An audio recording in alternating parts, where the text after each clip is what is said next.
Hi friends, ಇವತ್ತು ಒಂದು special ರೆಸಿಪಿಯೊಂದಿಗೆ ಬಂದಿದ್ದೀನಿ. ಆ ರೆಸಿಪಿ ಯಾವುದು ಅಂತ ಹೇಳಿದ್ರೆ ಕ್ಯಾರೆಟ್ ಖೀರ್. ಸೊ ಕ್ಯಾರೆಟಿಂದ ಒಂದು ಯಮ್ಮಿ ಆಗಿರೋ ಡಿಶ್ನ ಟ್ರೈ ಮಾಡೋಕ್ಕೆ ಎಲ್ಲರೂ ರೆಡಿ ಇದ್ದೀರಾ ಅಲ್ವಾ? So let start. Carrot kheer ಇದಕ್ಕೆ ಬೇಕಾಗಿರೋ ಇಂಗ್ರೀಡಿಯೆಂಟ್ಸ್ನ ನೋಡ್ಕೊಳ್ಳೋಣ ಬನ್ನಿ. ಕ್ಯಾರೆಟು 1/4 kg ಅಷ್ಟು ದಪ್ಪದಾಗಿ ಹೆಚ್ಚಿಟ್ಕೋಬೇಕು.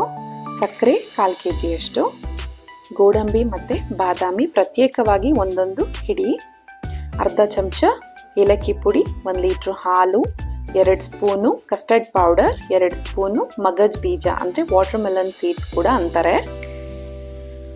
ಈಗ ಒಂದು ಕುಕ್ಕರ್ಗೆ 1 ಚಮಚದಷ್ಟು ತುಪ್ಪನ ಹಾಕೊಳ್ಳೋಣ. ಇದಕ್ಕೆ ದಪ್ಪದಾಗಿ ಹೆಚ್ಚಿಟ್ಕೊಂಡಿರುವಂತಹ ಕ್ಯಾರೆಟ್ನ ಹಾಕೋಬೇಕು. ಬಾದಾಮಿ ಮತ್ತೆ ಗೋಡಂಬಿನ ಕೂಡ ಇದಕ್ಕೆ ಸೇರಿಸ್ಕೋಬೇಕು. ಹಾಗೆ ಮಗಜ್ ಬೀಜ ಅಂದ್ರೆ ವಾಟರ್ ಮೆಲನ್ ಸೀಡ್ಸ್ನ ಕೂಡ ಇದಕ್ಕೆ ಹಾಕೊಂಡು ಕ್ಯಾರೆಟ್ ಮುಳುಗೋ ಅಷ್ಟು ಅಂದ್ರೆ ನಾನಿಲ್ಲಿ 2 ಬಟ್ಲಷ್ಟು ನೀರನ್ನ ತಗೊಂಡಿದ್ದೀನಿ. ಈಗ ಕುಕ್ಕರ್ ಮುಚ್ಚಳನ ಕ್ಲೋಸ್ ಮಾಡಿಬಿಟ್ಟು 5 ರಿಂದ 6 ವಿಷಲ್ನ ಕೂಗಿಸ್ಕೋಬೇಕು. ಎಲ್ಲ ಮಿಶ್ರಣ ಹದವಾಗಿ ಬೆಂದಿರಬೇಕು, ಅಷ್ಟು ಕೂಗಿಸ್ಕೊಂಡ್ರೆ ಸಾಕು.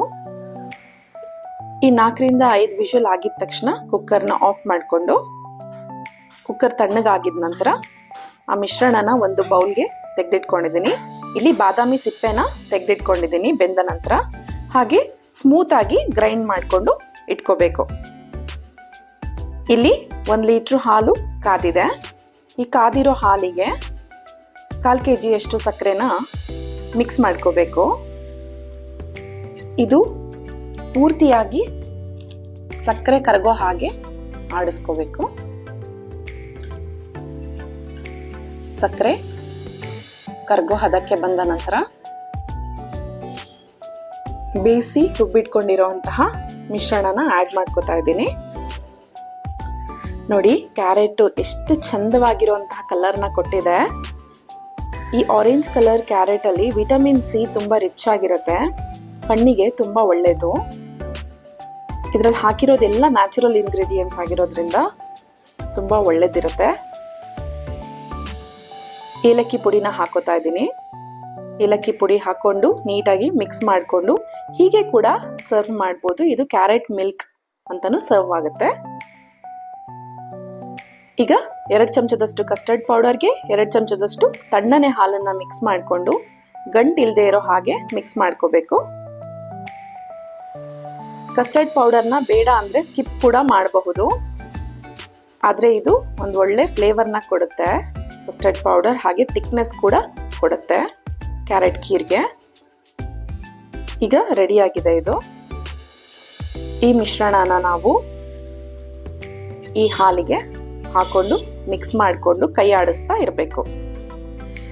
ಕಸ್ಟರ್ಡ್ ಪೌಡರ್ ಕೆಳಗಡೆ ಸೆಟಲ್ ಆಗೋ ಚಾನ್ಸಸ್ ಇರುತ್ತೆ, ಹಾಗಾಗಿ ಕೈ ಆಡಿಸ್ತಾ ಇರಿ. ಈಗ ಕ್ಯಾರೆಟ್ ಖೀರ್ ಗಟ್ಟಿಯಾಗಿದೆ.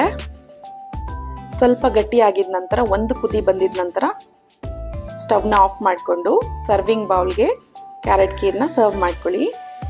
ಸ್ವಲ್ಪ ಡೆಕೋರೇಷನ್ಗೆ ನಾನು ಸ್ಯಾಫ್ರನ್ ಅಂದರೆ ಕೇಸರಿ ದಳಗಳನ್ನು ಯೂಸ್ ಮಾಡ್ಕೊಂಡಿದ್ದೀನಿ. ನಿಮ್ಗೆ ಇಷ್ಟ ಬಂದ ಹಾಗೆ ನೀವು ಡೆಕೋರೇಟ್ ಮಾಡ್ಕೋಬಹುದು. ನೋಡಿದ್ರಲ್ಲ ಎಷ್ಟು ಚೆನ್ನಾಗಿದೆ ಕ್ಯಾರೆಟ್ ಖೀರ್, ಹೆಲ್ದಿ ಕೂಡ ಟೇಸ್ಟಿ ಕೂಡ. ನನ್ನ ವಿಡಿಯೋ ಲೈಕ್ ಆಗಿದ್ರೆ ಪ್ಲೀಸ್ ಶೇರ್ ಮಾಡಿ, ಸಬ್ಸ್ಕ್ರೈಬ್ ಮಾಡಿ. Thank you.